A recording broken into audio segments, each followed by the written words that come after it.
Ladies and gentlemen, welcome to Facing the Music with Terry Oldfield. My name is John Valdivia, producer at ithesound.com. This series, curated from candid conversations, will introduce a return to the mystery and wonder of existence, as well as our necessity to confront ourselves. We shall also feature selected pieces from Terry's extensive musical anthology.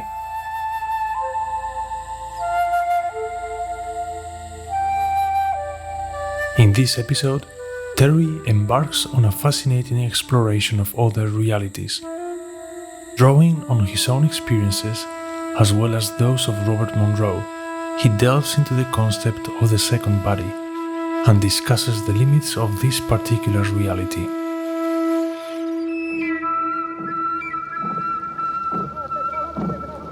Welcome to Facing the Music.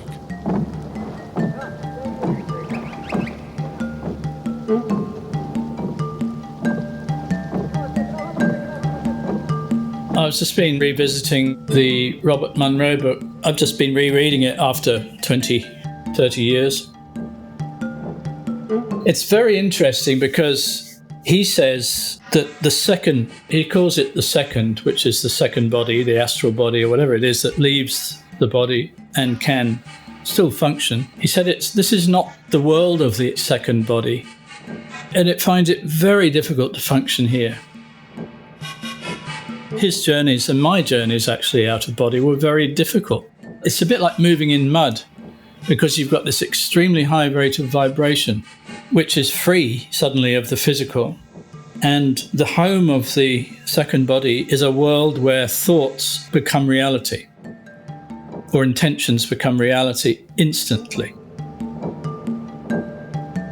So you've got to be very careful when you start exploring that world, if you don't have what the F's going on, you know.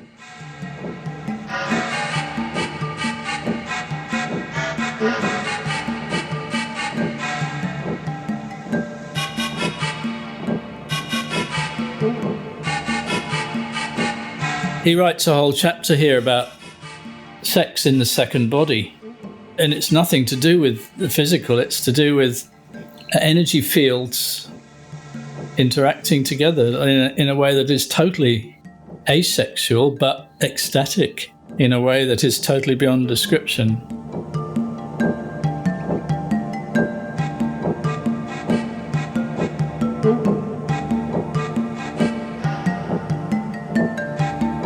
So you leave your body at night and suddenly you find yourself in a world where everybody is in their second body, most people, and they're used to it.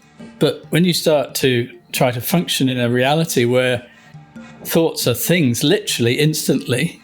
You remember that film, What Dreams May Come, with Robin Williams? Did you remember that one? It's a bit how I imagine it would be, because there are people floating around reading books, and whatever it is you think, traveling is done with intention.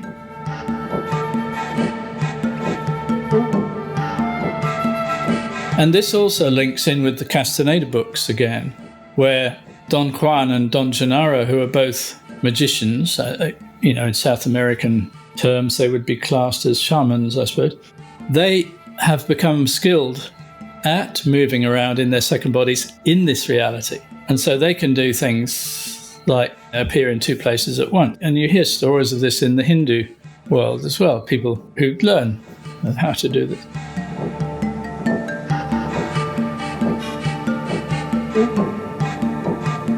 But me, I was just a complete novice and I didn't know what the hell was going on. He wrote 3 books. His whole life became pretty well caught up in it. And he even set up experimental laboratories in California and all over America where were funded by various people. Of course, he was approached by the CIA. Anyway, so there's a whole world. This is nothing. When you get to his 3rd book, it loses you completely because unless you're actually able to function in that world, you just don't have a chance. And it's not that I believe in it. I know that this is a very heavy world, heavy reality, compared to the high rates of vibration, which are certainly available.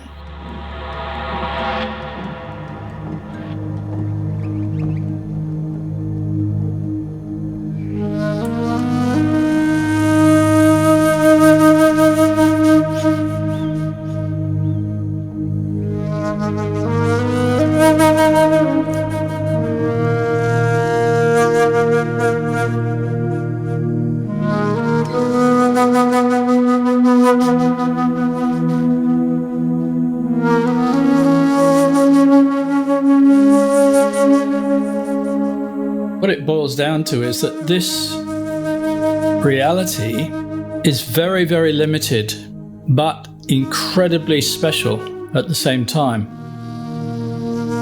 Because in this reality, in this world of polarity, where we only can experience this through our senses, we develop this ability to live with the limitations.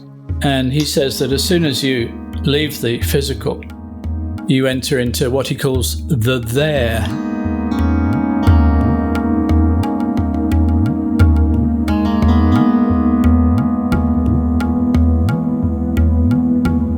And in that there reality, which is the world of the second body, which is the astral body, or whatever you like to call it, thoughts are literally things.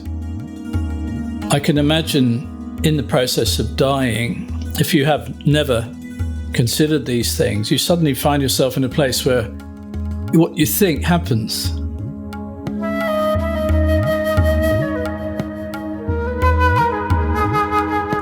All those books of Castaneda, the Don Juan books, talk of the second body. Don Juan, who is one of the teachers or sorcerers, as they call them, has a friend called Don Gennaro, who is an equal sorcerer, but he only appears in his second body. He can just be there, and Carlos thought he was just a normal guy, but he could do things like walk up walls. And this freaked old Carlos out like crazy, because Don Juan was always giggling and saying, "Oh, you be careful, Don Gennaro's coming. He's going to show you things. They're going to freak you out."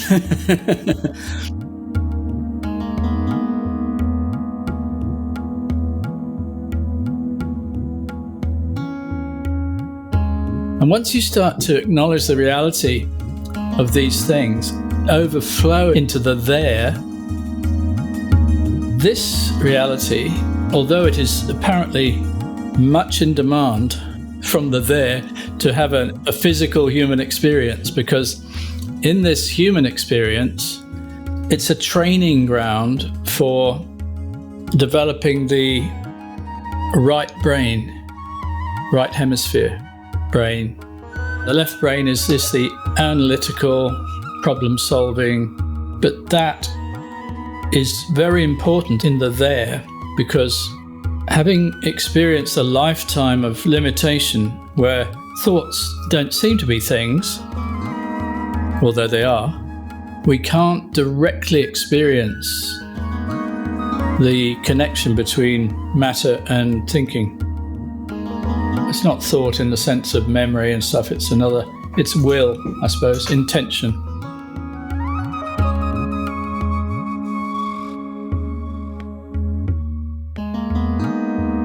So once you start to believe that this physical world is not actually real, when you start to really see that, then the second body, starts to be more active. The right brain is something that apparently, this is what they say, it doesn't change. You come in with it. It doesn't need to develop, because this is the connection with intuition. The connection with the divine, is there already. It's the left brain mentality that is being educated here. And so, at the point of death, the more the left brain has been able to accept its non-reality, the more you can make the transition. So we think we are a solid object facing other objects, and the evolution that's intended through this education as a human is to disappear as that object facing other objects and to reappear as the solitary subject, which is consciousness.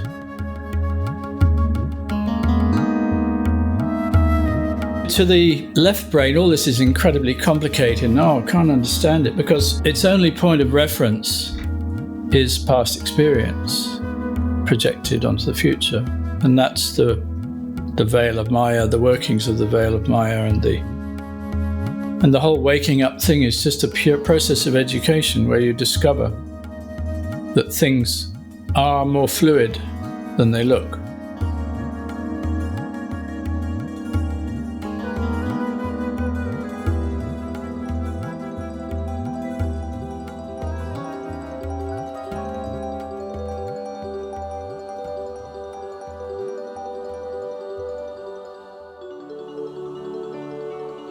Sorry, if you see a snake and then you realize it's a stick, it can be a snake if you want.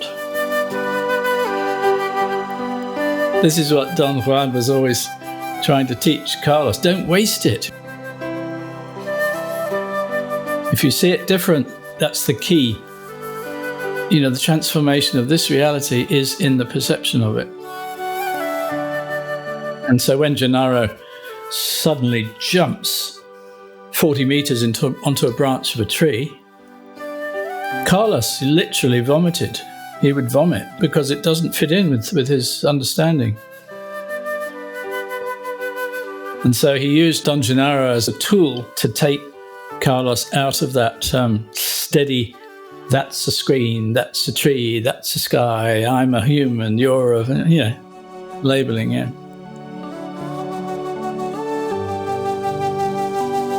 Interesting thing happened the other day, actually. I was lying and I do the Wim Hof breathing exercises. I was really in a very deep place. The vibrations started up again. These were the ones that I talk about in my book. And that's the key to leaving the body, because the vibrations take over. If you're able to transcend the fear and the sense of paralysis that comes with these vibrations, you can literally just roll out of your body. And it started to happen with me. This time I just decided that I'd just let the vibrations happen, but I didn't feel like exploring any further. Soraya was cooking eggs for breakfast.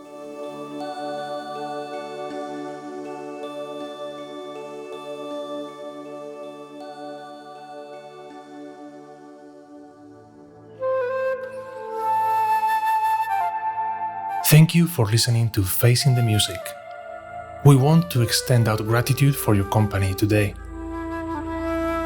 For enriching context and further insight into our series, do visit ithesound.com/Terry. We have provided all the pertinent information in the description. For those interested in delving deeper into Terry's compelling journey, his biography, Only Now, is readily available on all major online bookstores. It is an intimate and insightful account of a life dedicated to music and spiritual awakening.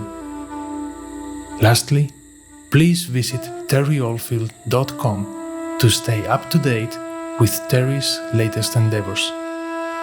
Once again, thank you for your time. This is John Valdivia from ithesound.com.